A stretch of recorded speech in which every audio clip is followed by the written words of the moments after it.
Bismillahirrahmanirrahim. Alhamdulillahi rabbil alamin,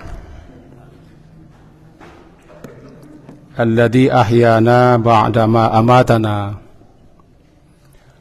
wa ilaihin nusyur. Asyhadu an la ilaha illallah wa asyhadu anna Muhammadan abduhu wa rasuluh.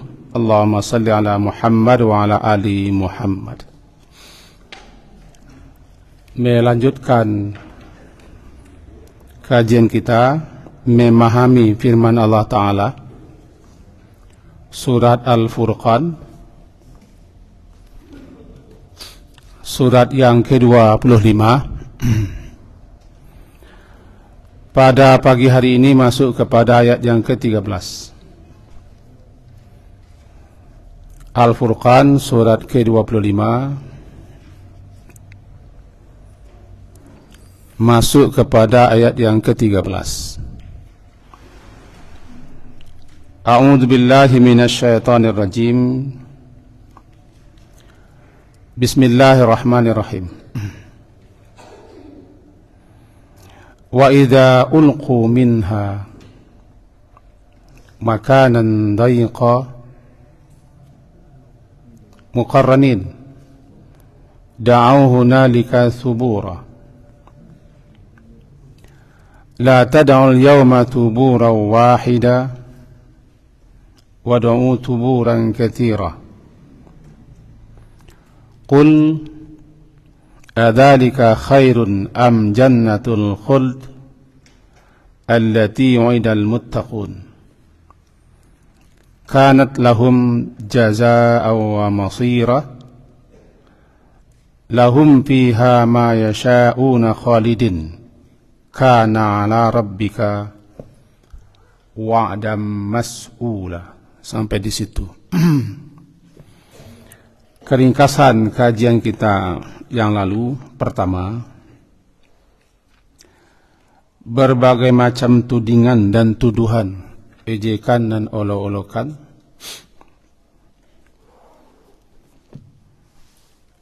orang-orang kafir musyrikin Quraisy kepada Nabi sallallahu alaihi wasallam, lantaran beliau mendakwahkan kepada tauhid, mengesahkan Allah, menyeru mereka agar hanya menyembah Allah saja, meninggalkan segala macam bentuk penyembahan kepada selain Allah. Satu. Yang kedua, beliau menyeru, mengajak manusia untuk mengimani, mempercayai kehidupan akhirat yang kekal abadi, bahwa setelah hidup ini ada kematian, setelah kematian ada hidup lagi, dibikinkan jasad baru, dikembalikan ruh ke jasad barunya, dipanggil, dikumpulkan, disidang, diadili, dimintai pertanggungjawaban dan diberi balasan, kemudian berakhir di salah satu dua tempat.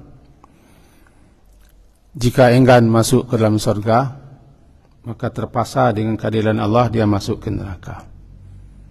Yang kedua, yang ketiga, ayat-ayat yang dibaca Nabi sallallahu alaihi wasallam, yaitu Al-Quran, adalah hudan, petunjuk.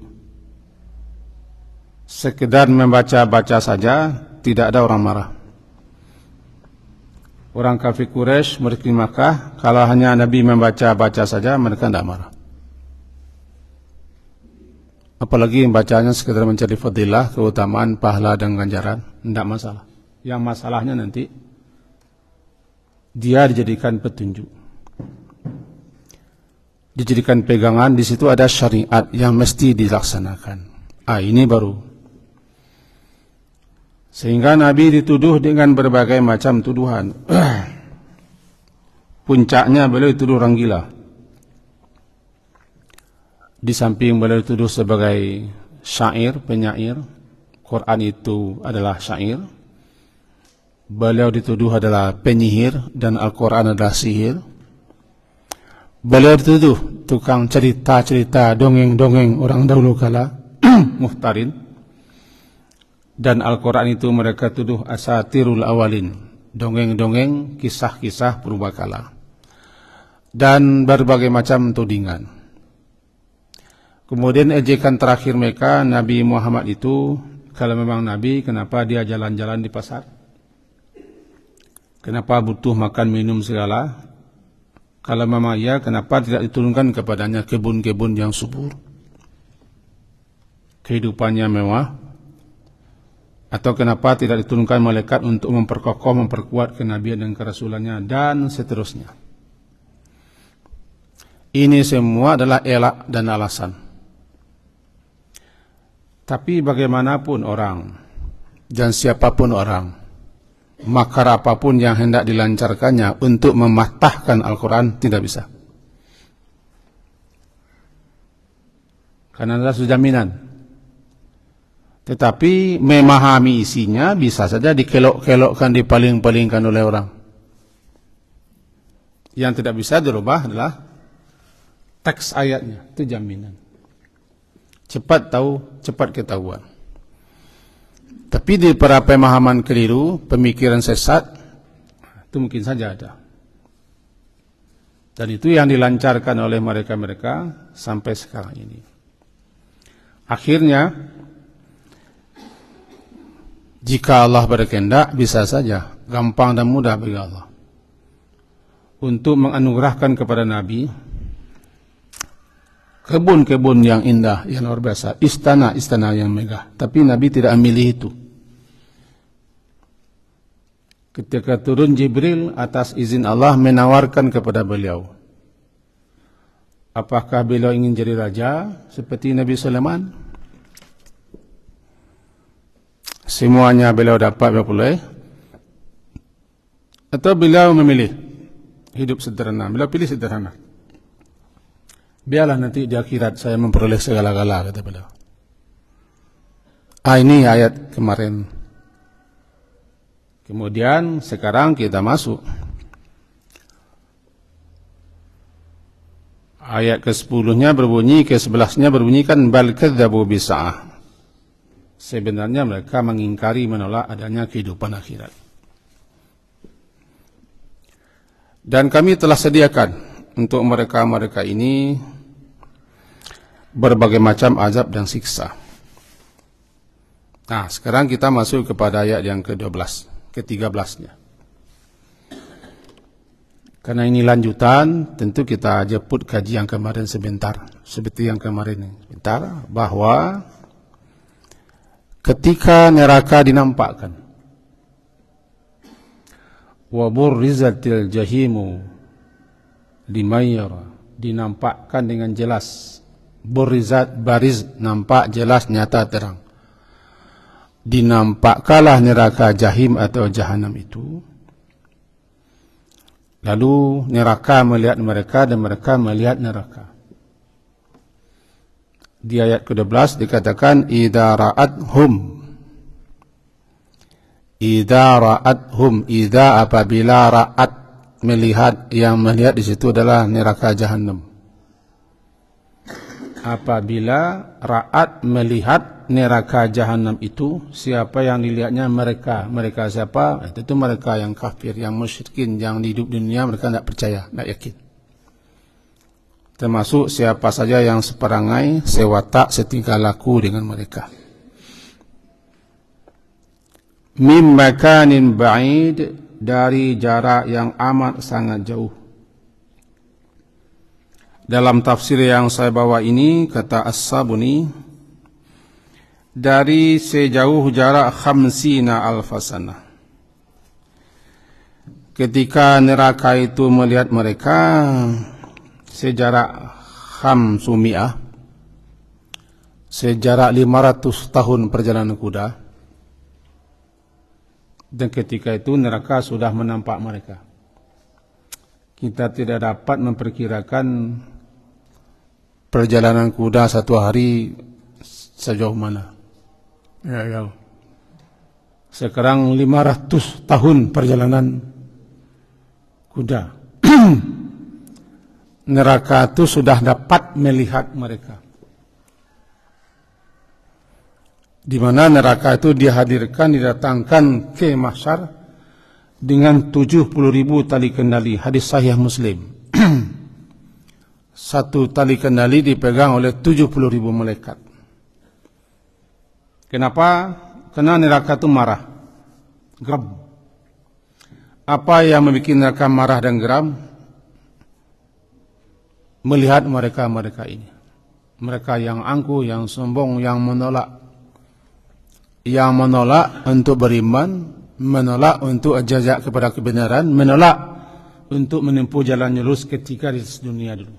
Sangat geram dan Allah pun murka.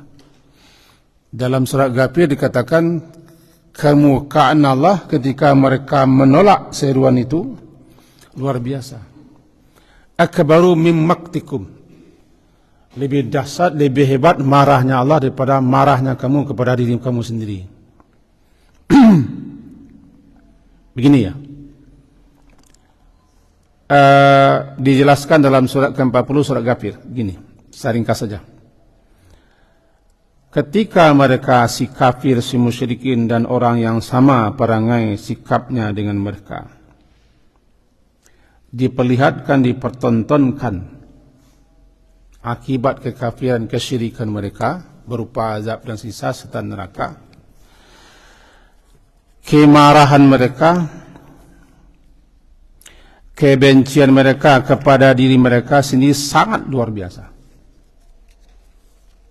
Begitu luar biasa penyesalan mereka, sehingga mereka mencaci maki diri mereka sendiri, menyesal-nyesali diri mereka sendiri. Itu surat ke-40 Ghafir ayat yang ke-10. Innal ladzina kafaru yunadawna la maqtullahi akbaru min maqtikum anfusakum istudawna ilal imani fatakfurun. Ayat yang ke-10-nya. Nah, la maqtullahi akbar. La maqtullahi akbar. Sungguh maktu, kebencian Allah, kemurkaan Allah akbar, lebih besar daripada kebencian kamu kepada diri kamu sendiri hari ini. Yakni ketika kamu dipanggil, diseru kepada iman, kamu menolak, kamu ingkar. Jadi tidak ada yang sebesar kebencian Allah melainkan ketika mereka diseru di atas dunia ini untuk beriman, diajak untuk kebenaran. Kalau bahasa kita, diajak untuk menegakkan keadilan, diajak untuk melaksanakan syariat agama Allah, lalu mereka menolak, mengingkari, menentang, bahkan memusuhi, atau malahan membenci, menyakiti, bahkan menangkap para orang-orang seperti itu. Nah, ketika itu kebencian Allah, kemurkaan Allah jauh lebih dahsyat dibanding dengan ketika mereka dipertontonkan, diperlihat kepada mereka neraka dengan segala macam siksanya, sehingga mereka mencaci, memaki-maki, mengkutuk-kutuk, mencela diri mereka sendiri, belum seberapa dibanding dengan murkanya Allah. Neraka juga begitu. Sehingga dalam tafsir Qutubi, ketika neraka melihat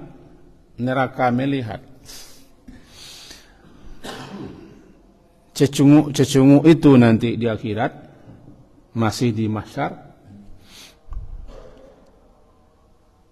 dari jarak 500 tahun perjalanan, neraka melihat mereka, hampir pecah neraka, menggeram, mengeluarkan suara yang menakutkan karena saking marahnya, sehingga tak tahan lagi neraka itu melompat apinya keluar, lehernya melompat keluar. Tad'u man adbara wa tawalla. Dia menyeru, dia memanggil dengan suara yang fasih. Siapa yang atas dunia ini dulu membelakang balik, berpaling daripada kebenaran, daripada keimanan. Dipanggilnya dengan suara fasih, tidak mau juga, melompat apinya keluar.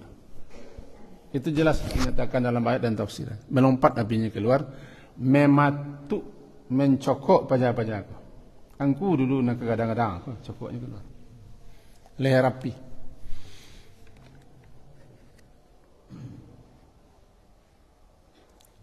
Dari jarak 500 tahun perjalanan. Tidak bisa kita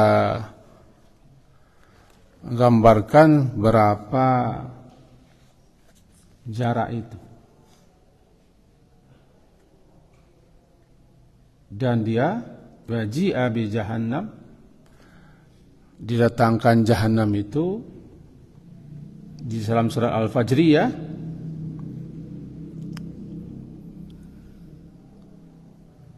dengan kekang-kekangnya. Satu kekang dipegang oleh 70.000 malaikat, tali kendalinya 70.000. Angka 70 itu banyak, bukan mesti segitu, tapi orang Arab biasanya bilang kalau sudah 7 ke atas itu saking banyak.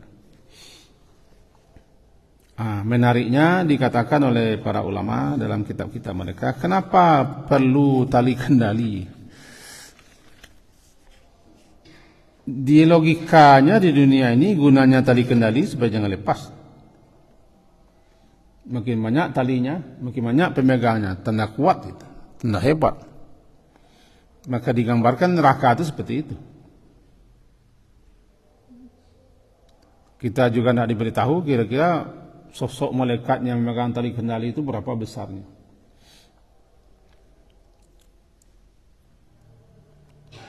Ketika itulah dalam tafsiran surat Al-Jasiyah, wa tara kulla ummatin jathiyah, setiap umat, setiap orang tersungkur di atas dua lututnya, termasuk Nabi Ibrahim. Tengok nanti tafsir Ibnu Katsir.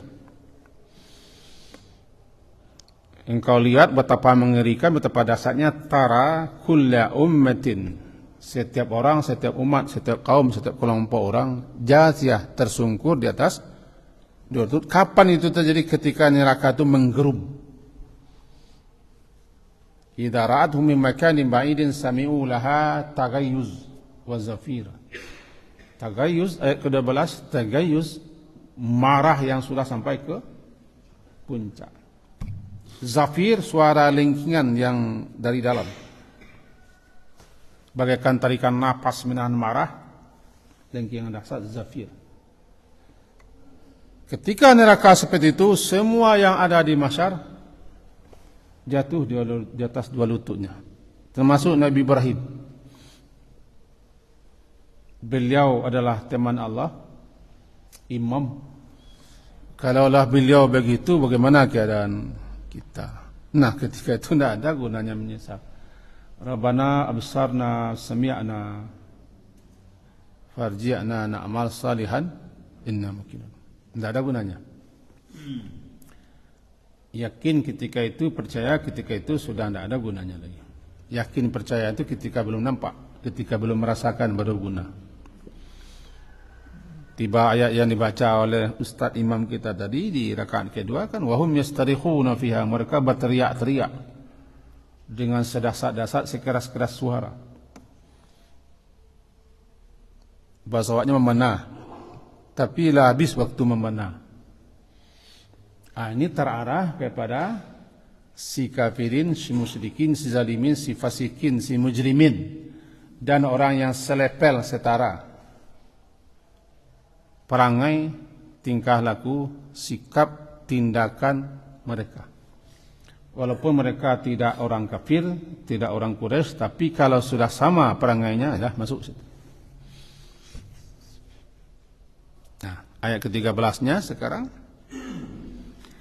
Idza wa idza ulqu, wa idza, dan apabila ulqu. Ulqu dilempar. Ulqiya dilemparkan, ulku dilempar mereka semua. Menariknya kupasan para ulama, kenapa dilempar? Karena tidak ada yang mau masuk.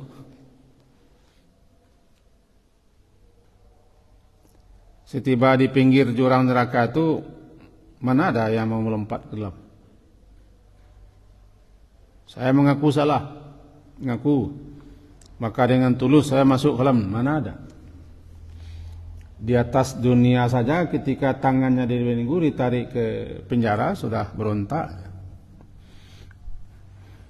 Jadi mereka harus dilemparlah. Dilempar tu ulqiyah. Kalau banyak ulqu. Dilempar bukan satu. Mereka diikat belenggu-belenggu, dirantai satu sama lain, lalu segerombolan ditarik, dilempar. Dalam tafsiran surah Al-Haqqah nanti. Ditarik, dihela, bukan satu dua, enggak. Orang itu nanti dikelompokkan dengan kelompok yang sama, yang selepel, yang se-WA, ya, yang se-WA ya, segrup.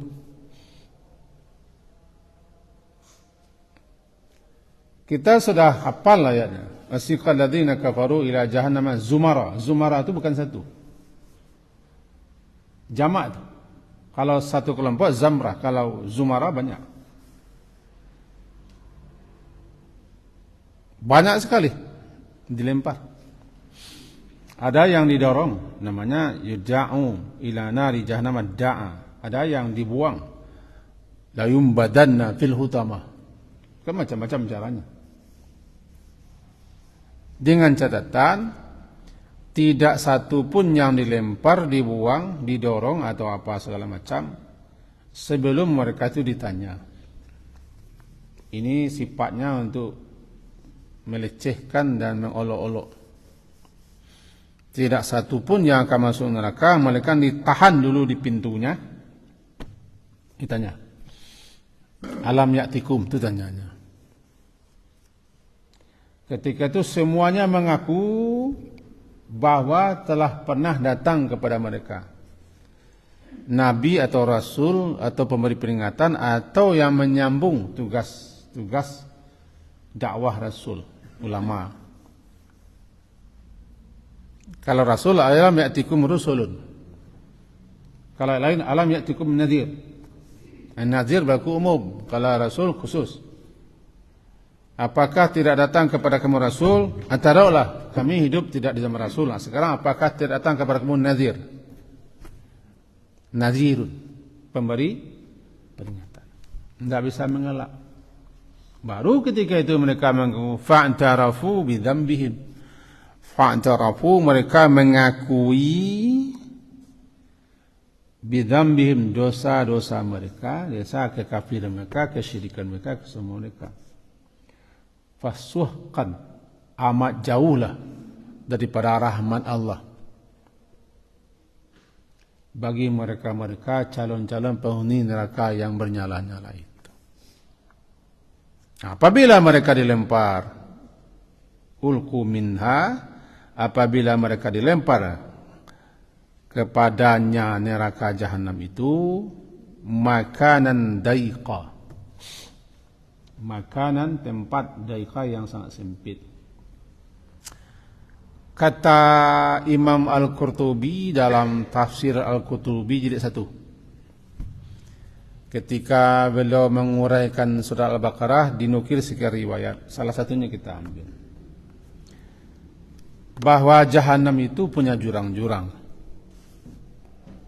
punya lembah dan ngarai-ngarai yang terletak di antara gunung-gunung. Sebab neraka itu bukan Bulango, bukan Pariwak, bukan Kuali. Neraka itu negeri. Ada lautan, ada sungai, ada gunung-gunung, ada pohon-pohon.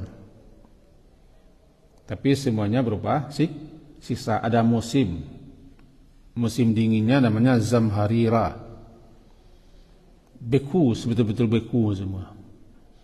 Puncak musim dingin kamu di atas dunia ini adalah hawa musim dinginnya neraka, begitu. Puncak musim panas yang mencapai sekian derajat Celcius sampai 60 derajat Celcius di dunia ini, itu adalah hawa panasnya neraka. Kan begitu dalam beberapa riwayat tafsir. Jadi di neraka itu punya gunung, ya, punya penjara, punya bukit, punya lembah-lembah, punya ngarai-ngarai. punya sungai-sungai, lautan-lautan. Cuman tempatnya tempat yang menyengsarakan. Ada nanti namanya makanan daiqa, tempat yang sempit antara celah-celah gunung. Kata beliau, itulah well. Apa well? Jurang atau ngarai yang terletak di gunung, jauhnya sampai ke bawah 40 tahun, meluncur sampai ke dasarnya 40 tahun. Lalu mereka dimasukkan ke situ dengan tangan yang masih dibelenggu ke aglalnya ke sini. Idil aghlalu fi a'naqihim, ketika belenggu-belenggu ada di tengkuk mereka, kaki mereka juga dibelenggu, lalu dipertemukan belenggu yang di sini dengan yang di kaki dengan rantai. Nah, ditarik, buang. Makanan daika dalam keadaan tidak bisa bicara, bisu, buta, peka. Tiba di situ baru difungsikan lagi panca indera. Maka berteriak selantang-lantangnya, da'auna likatubura. Da'au, mereka menyeru-nyeru. Hunalika, di sana itu tubura. Subura adalah halak, celaka. Ya, ayat ke-13 ya.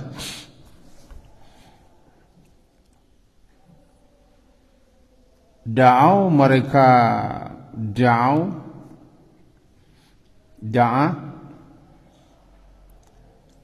bersorak-sorak, memanggil-manggil, berteriak-teriak. Apa yang mereka panggil? Subura. Da'a itu kan memanggil, menyeru, da'a. Da'a yad'un, itu dakwah. Di sini mereka memanggil, apa yang mereka panggil? Subur. Subur itu halak, kebinasaan. Begini, kita bikinkan suatu ilustrasinya. Di dunia ini bahasa kampung-kampung banyak, ama-ama biasanya.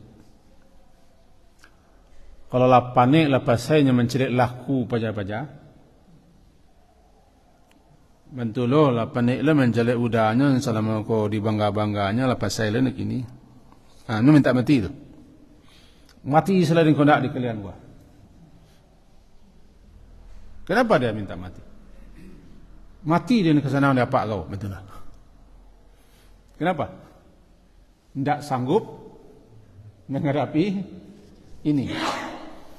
Lebih-lebih ama-ama yang beranak bujang 5 orang atau 6 orang. Itu terpecah peluh itu tu. Sehingga sering orang tua tu minta mati. Walaupun tidak minta sungguhan, tapi lah puncak. Mati salah dengan kau nak taluk dia beranak kalian. Nak taluk baru anaknya lah keluar. Mati itu kan binasa. Apa itu? Orang kalaulah mati anggapannya habis. Lalu kenapa orang bunuh dirinya menganggap kalaulah mati habis?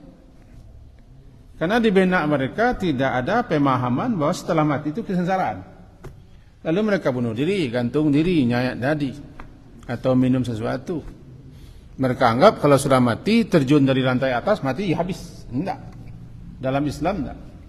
Kita diajari suatu keimanan, suatu keyakinan, justru setelah mati itu ada kehidupan berikutnya, akibat di dunia ini kita rasakan ketika itu. Intinya kenapa orang minta mati dunia? Karena dianggap dengan mati itu berakhir sudah kesengsaraan, kesakitan, penderitaan. Kan banyak keluar di media. Seorang ibu bunuh diri, ditinggal oleh suami dan anaknya, dan segala macam. Atau pengusaha-pengusaha besar di Korea, di Jepang, sampai bunuh diri karena tidak tahan. Nah, sekarang kita bawa ke sini. Kenapa mereka minta binasa, minta celaka? Ya begitu juga. Anggapan mereka, kalau sudah mati, dan mati itu bisa diminta, ya berhenti penderitaan mereka di neraka. Ketika itulah mereka minta mati. Da'au hunalika thubura. Mereka meminta, memohon, wahai kecelakaan datanglah, ke sinilah, nak tahan ini. Wahai kesengsaraan, wahai kebinasaan, akhirlah kehidupan. Bahkan mereka juga minta mati kepada Allah. Ya Malik. Dalam surah Zukhruf, ya Malik, wahai malaikat Malik. Mohonlah kepada Tuhanmu, kerana mereka tidak berani menyapa Allah. Liyaqdi anna, agar Tuhan menyelesaikan kami saja, mematikan kami saja di sini, tak tahan. Kabarnya kononnya kabar, 1000 tahun seruan mereka itu baru didengar atau digubris oleh malaikat Malik. Wallahu a'lam. Mereka berkata, ya Malik, wahai Malik,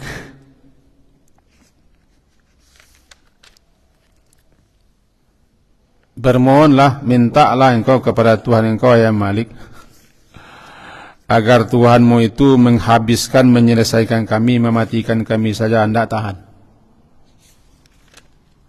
Nah, kenapa mereka bilang begitu? Karena mereka dengan Allah itu tidak kenal atas dunia dulu. Sehingga mereka minta perentaraan malaikat Malik. Sebab mereka di situ juga yakin kalau mereka yang menyeru, mereka yang manggil tidak akan digubris. Maka mereka bilang, ya Malik, wahai Malik, minta kepada Tuhan agar kami diakhiri saja penderitaan di sini. Tidak kita buka ayatnya. Intinya apa? Mereka minta mati. Mereka minta diakhiri hidup. Tapi sayangnya mati sudah mati. Karena mati itu makhluk, dimatikan dia. Semua makhluk mati. Alladzi khalaqal mauta, makhluk itu kan, mati itu kan ciptaan, maka semua ciptaan harus binasa. Mati itu pun nanti juga harus mati. Kalau mati sudah mati, tidak ada lagi mati, yang tinggal hidup. Maka di neraka hidup, tidak ada mati-mati. Ini di ayatnya, hunalika thubura, la tad'ul yawma thubura wahida. Lalu kepada mereka dikatakan,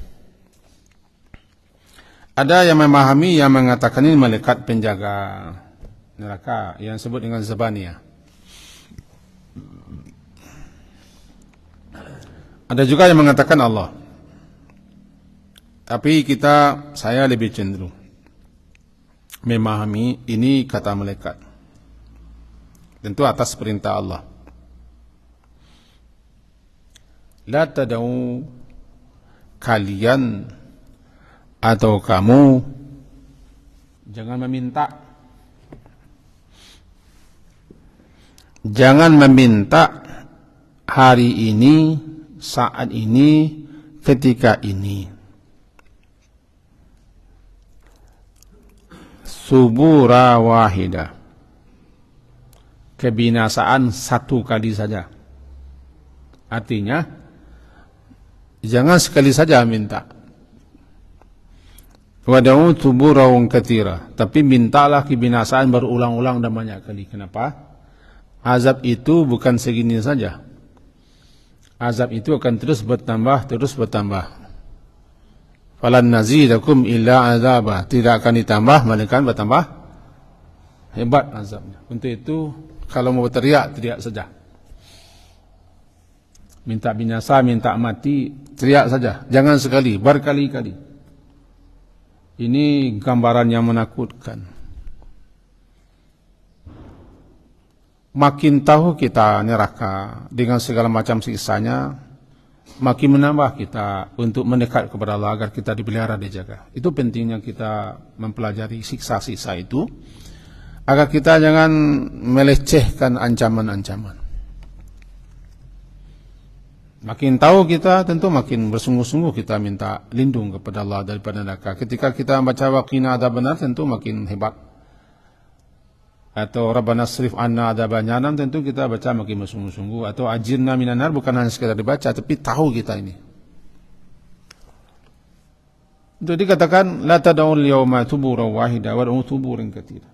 Mintalah, mohonlah, serukanlah subura, kebinasaan yang sangat banyak. Kenapa? Karena siksa azab itu akan terus berulang. Kullama nadijat juluduhum.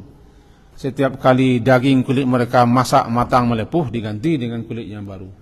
Diganti lagi.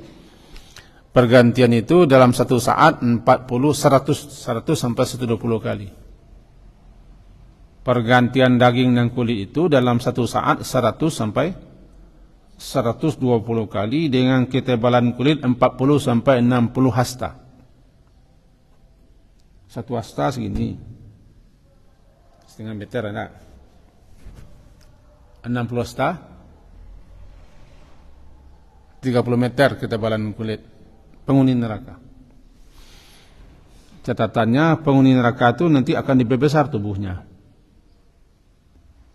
sehingga giginya sebesar bukit Uhud.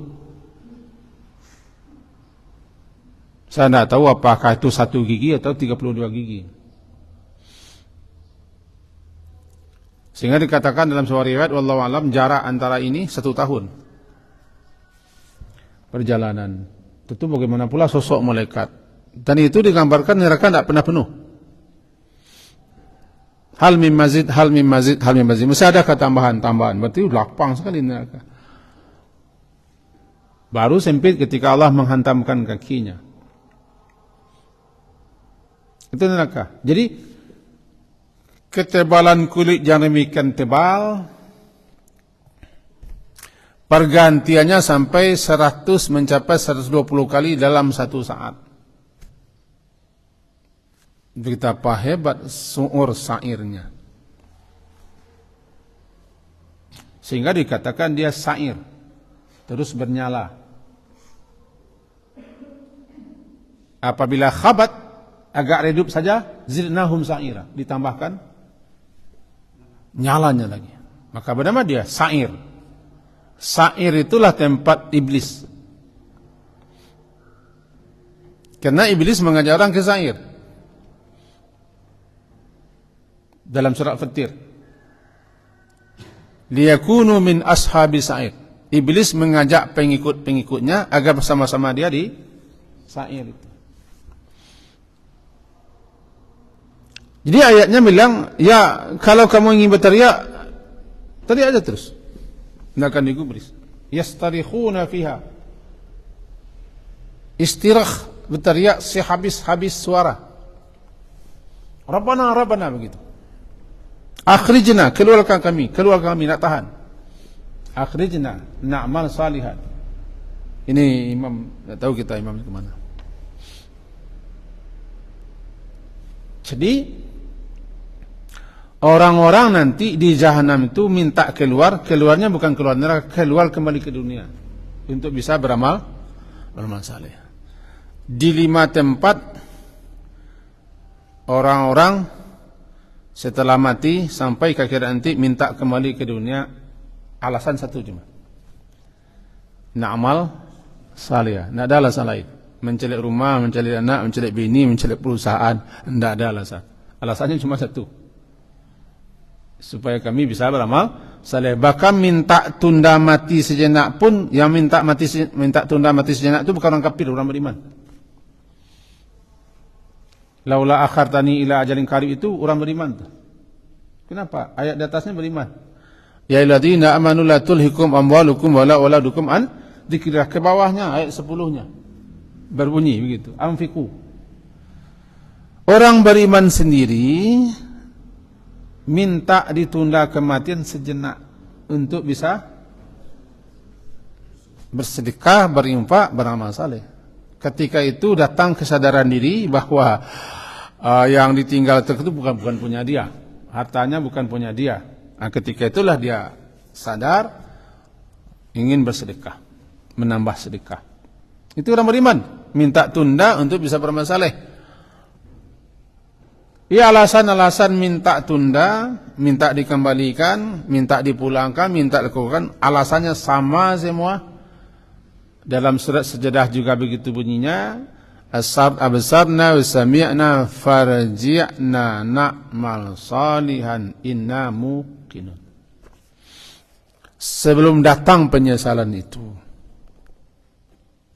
kita yang masih hidup ini, lebih-lebih orang yang sudah tidak ada jenjangnya lagi.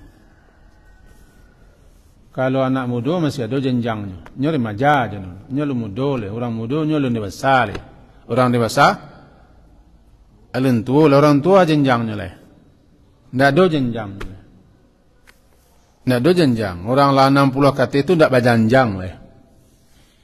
Nah orang ndak berjanjang kuala yo, mato no pakai sema kacamata kudo le, kemuku sini jelek le. Kalau kamu jelek kasut kaki daya geleng kepala. Kenapa macam itu kudu? Yalah tu. Amo tidak mematahkan semangat nak matahkan pucuk memikirkan bangsa Indonesia aku. Bangsa Indonesia aku banyak nak kemikiran. Tapi kalau badan kemati awak seorang mikiran. Mudah nak melecehkan kawan-kawan yang berjuang tak. Cuman fikirlah badan KPI. Nak mikiran badan awak. Seorangnya tu jale-jale saja. Bini 3 hari menangisnya. Sejak siap kecil orang. Sudah tentulah, ibawa ni dah nak kerantau. Nak kumpul di rumah awak, lah 3 hari kemudian mencari makan ke lemak. Lemak makan lemak, dalam 3 hari nak lemak makan awak aja. Semua. Tinggal awak. Apalagi Nabi sudah kasih batas. A'maru ummati baina 60 ila 70. Umur umatku rata-rata 60 sampai 70. Aqalluhum lais ketik nak lewat. Orang kalau sudah 60 berkali-kali sampai orang kalau sudah 60 dia sudah masuk wilayah. Dia masuk medan, masuk oktagon, masuk ring, masuk lapangan. Lawannya cuma satu. Mati. Pasti kalah. Kita dikalahkan oleh kematian. Karena sebelum tiba saat menyesal itu, minta ditunda, minta kembali, minta apalah alasannya cuma satu, kami ingin bermasalah. Nah sekarang kita masih ada waktu untuk bermasalah. Berbekalah. Tazawwadu fa inna khairaz zadi taqwa. Kita pikirkan bangsa kita ini, kita pikirkan perjuangan kita pikirkan semua cuman badan. Jangan lupa lo mikiran. Ya, kalau mikiran badan awak. Sebab awak nak kemangin badan seorang. Kira-kira begitulah. Daripada sebelum tiba saat menyesal ini. Sebelum kita dibentak, dihardik nanti di sana. Alas keteleh. Nah, kepada Nabi Muhammad disuruh katakan kul. Ini titah khitabnya kepada Nabi Muhammad. Kul. Kul lahum ya Rasul. Kul. Katakan kepada mereka itu ya Rasul, ya ayu Rasul, itu Nabi Muhammad. Kepada siapa? Mula-mula tentu kepada mereka-mereka yang kafir yang tidak percaya itu. Tetapi karena ayat ini umum juga kepada kita. Katakanlah, sekarang saya sudah mengatakan. Apa itu? Azalika khairun. Apakah A itu istifham. Apakah zalika. Jadi maksud apakah sini namanya tahakkum. Tahakkum itu tahagadang kaf mim. Tahakkum. Cemee. Mencemee. Melecehkan. Melolok. Katakanlah. Fungsinya 2, takriak dan tahkum. Dihardik, bentak dan juga untuk melecehkan, melolok. Apakah itu semua azab-azab, itu siksa, itu yang lebih baik, atau jannatul khuld, surga yang kekal. Bukan hanya penghuninya kekal, surganya kekal. Kalau khalidin penghuninya, kalau khuld surganya, maka surganya kekal, orangnya kekal, surga kekal yang telah dijanjikan kepada orang muttaqin, muttaqun. Nah, katakan kalau kita arahkan sekarang pembicaraan, dikatakan apakah azab kesengsaraan yang telah digambarkan di atas itu yang lebih baik atau surga? Orang yang berakal sehat tentu dia bisa jawab. Tapi orang yang buntu akalnya, jangankan orang kafir, orang kita saja bilang, itu soal pikirannya. Ini orang kafir apa ini? Nah, soal pikiran. Neraka lu kau dagai. Kemudian neraka tu kebahaya le kau nak surang no. Saya dengar itu kata orang, kau bolok-bolok kau baal tu berbahaya kata-kata. Keluar petitah petitih bila nasantiang di matumbuh di situ di matumbuh di masiang. Tiba masuk neraka tu kabah dia. Aja gara-gara satu kalimat itu bisa menjerumuskan orang ke neraka.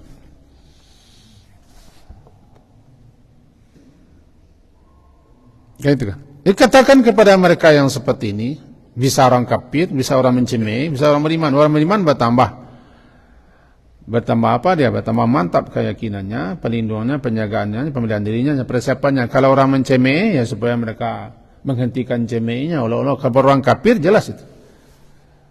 Dengan alasan mereka menolak itu nanti dikatakan dia kira nanti. Bukankah kamu dulu menolak? Bukankah kamu yang dulu memilih kekafiran? Gitu. Qul adzalika khairun am jannatul khuldi allati wa'idal muttaqun. Atau jannah yang memang dispesialkan diperuntukkan untuk muttaqun, kanat lahum jazaa'a wa masira. Kanat lahum adalah bagi mereka jaza, balasan dan masirah. Artinya sorga itu, kanat adalah sorga itu yang telah Allah janjikan dan telah Allah persiapkan. Ma la ainun ra'at wa la udhunun sami'at wa la khatara ala qalbi bashar fala ta'lamu nafsum ma ukhfiya lahum min qurrati a'yun. Kanat adalah itu sorga dengan segala macamnya yang telah Allah persiapkan bagi mereka orang-orang muttaqun itu sebagai jaza, sebagai balasan yang telah Allah janjikan. Walaupun sebenarnya bukan balasan. Surga itu bukan balasan, surga rahmat. Karena tidak satu pun orang yang masuk surga lantaran amalnya, dan tidak satu pun orang yang selamat dari neraka juga lantaran amal, tapi rahmat Allah. Karena rahmat Allah beri balasan seperti itu. Sebenarnya kerajaan kita nak cieknya seperti diberi balasan. Karena nikmat Allah itu lebih daripada kerajaan kita. Untuk menandingi nikmat mata bisa berkedip saja, amalan kita tidak mampu. Mata kita kan otomatis mengerdip. Untuk mengimbangi mata kita mengedip-ngedip itu, amal kita semenjak lahir sampai mati tidak bisa menandinginya. Tidak bisa menandingi itu.